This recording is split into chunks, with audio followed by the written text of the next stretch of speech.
Assalamualaikum warahmatullahi wabarakatuh.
Alhamdulillah, alhamdulillahilladzi hadana li hadza wa ma kunna linahtadiyya laula an hadana Allah.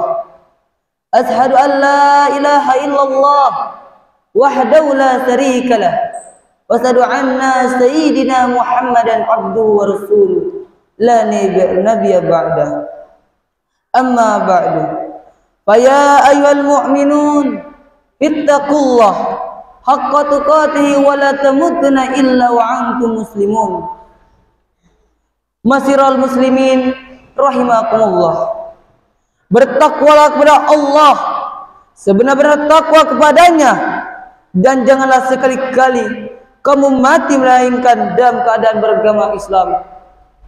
Yang pertama-tama dan yang utama, mari kita panjatkan puji dan puji syukur kepada Allah SWT yang telah memberikan kita nikmat sehat, nikmat sempat, sehingga kita bisa berkumpul dalam masjid yang insya Allahnya penuh berkah ini. Amin ya rabbal alamin.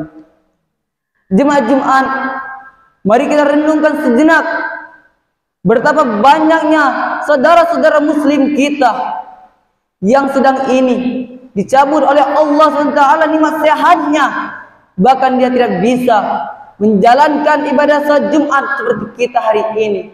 Dia terbaring di rumah sakit, hanya bisa mendengar suara azan yang sangat merdu.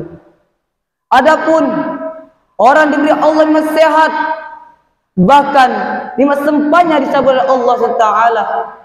Dia disibukkan oleh urusan dunianya. Dia sehat, namun dia tidak sempat untuk menjalankan ibadah Jumatnya seperti kita hari ini.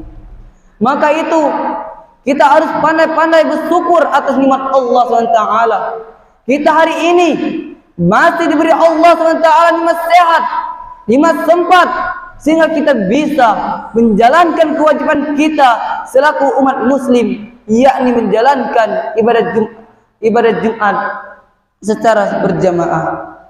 Yang kedua kalinya, selawat iring salam tidak kita lupakan kepada suri teladan kita, junjungan kita yang akhlaknya mulia, yang pantas kita contoh, yakni baginda Nabi Muhammad SAW. Karena beliau Allah, kita bisa merasakan indahnya Islam dan manisnya iman sekarang ini. Masyiral muslimin rahimakumullah. Adapun judul khutbah kita pada siang hari ini, yakni berjudul tentang keutamaan hari Jumat. Sesungguhnya Allah menciptakan manusia untuk mengabdi kepadanya. Allah mewajibkan mereka bertauhid dan mentaatinya. Allah mewajibkan salat waktu bagi setiap mukmin dan menyuruh mereka mengajak keluarga dan putra-putri mereka melakukan dengan baik, karena salat merupakan tiang agama. Adapun puncaknya ada kewajiban salat Jumat yang diadakan seminggu sekali.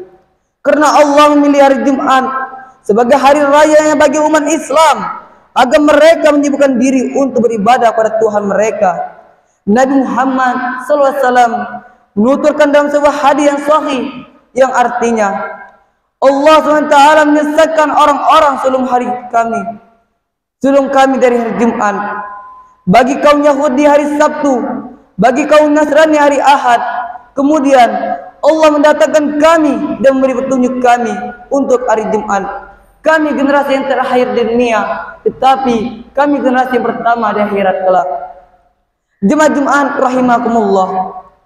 Awal salat Jumat yang dilakukan oleh Nabi Muhammad SAW adalah salat Jumat yang diadakan di Masjid Bani Abdul As'al di Madinah. Ketika beliau SAW baru hijrah ke sana, ketika itu beliau SAW baru tiba di rumah Abu Ayyub Ansari. Pada hari Jumat, maka beliau SAW mengajak kaum muslimin melakukan salat Jumat yang pertama kali. Pada waktu itu beliau SAW berpidato yang pidatonya berbunyi, "Wahai manusia, bertaubatlah kepada Tuhan kalian sebelum kalian mati. Lakukan segera amal-amal soleh sebelum kalian sibuk. Sambunglah hubunganmu dengan Tuhanmu dengan berbanyak berzikir kepadanya dan berbanyakkan sedekah secara rahasia dan terang-terang, agar kalian diberi pertolongan, diberi rezeki dan diberi keselamatan. Ketahuilah bahwa Allah memfardukan salat Jumat bagi kalian sejak pada hariku ini dan sejak di tempatku ini. Barang siapa meninggalkannya karena meremehkan dan tidak peduli kepada Allah, maka Allah tidak akan menyatukan percahayaannya dan tidak akan memberi keberkah dan segala urusannya.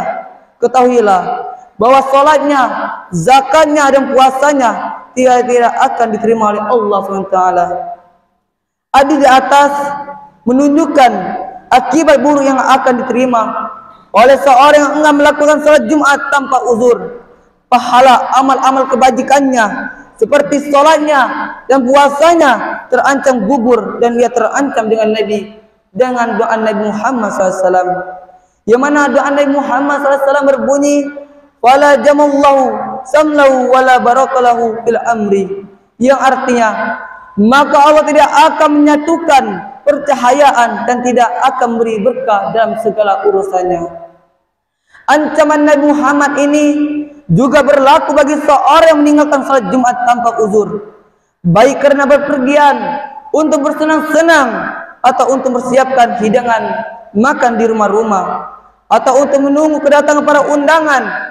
Kesemuanya itu termasuk dalam kategori ancaman Nabi Muhammad SAW. Mereka adalah orang-orang yang meninggalkan kesempatan. Mereka tidak akan mendapatkan kebahagiaan seperti yang diredokkan oleh orang-orang soleh. Ada sebuah hadis yang menerangkan betapa besarnya ancaman yang akan dihadapi oleh seorang yang meninggalkan salat Jumat tanpa uzur. Seperti yang disebutkan dalam hadis berikut ini yang berbunyi, yang artinya, sebaiknya orang-orang yang suka meninggalkan salat Jumat segera menghentikannya, atau kalau tidak pasti Allah akan menutup rapat hati mereka sehingga mereka menjadi orang-orang yang lalai. Rasulullah SAW bersabda, yang mana bunyi sabdanya, man taraka salasa jama'ataballahu ala qalbihi. Barang siapa yang meninggalkan salat Jumat sebanyak 3 kali berturut-turut, maka Allah akan tutup rapat hatinya.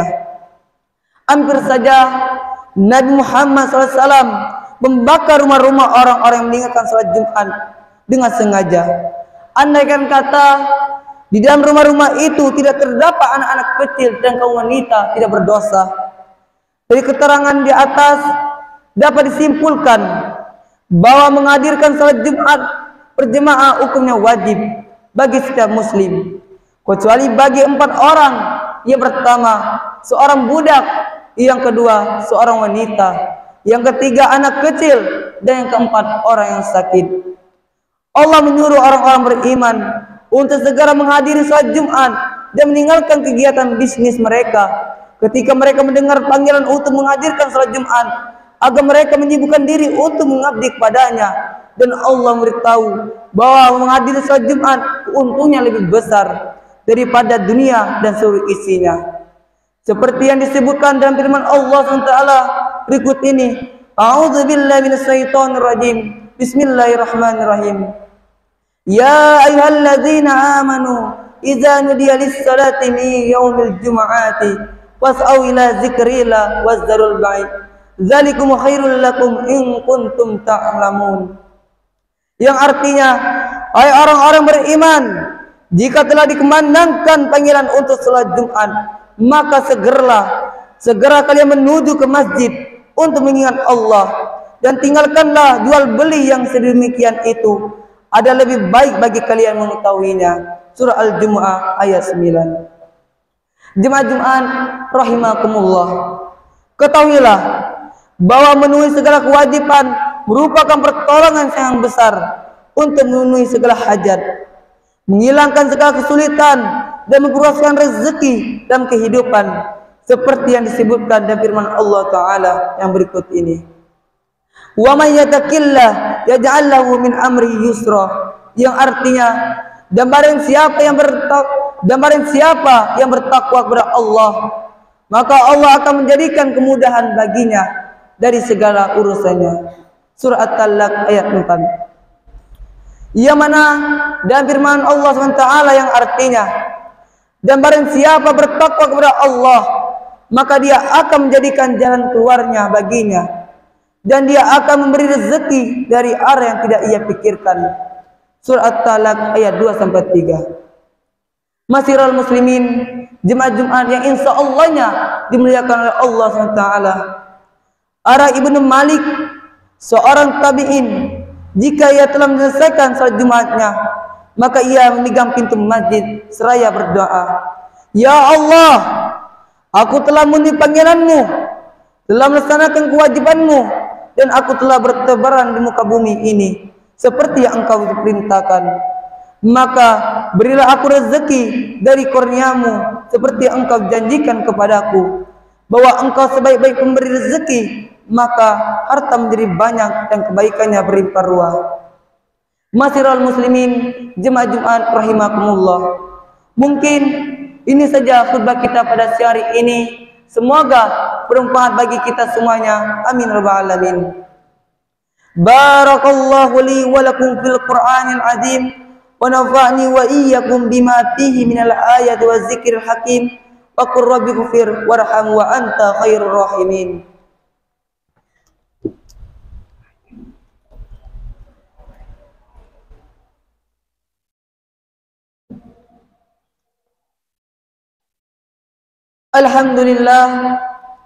Alhamdulillah wa kafa usalli wa sallim ala sayyidina Muhammadin Mustafa wa ala alihi wa ashabi ahli wafa. Ashhadu an la ilaha illallah wahdahu la syarika lah wa asyhadu anna sayyidina Muhammadan abduhu wa rasuluh.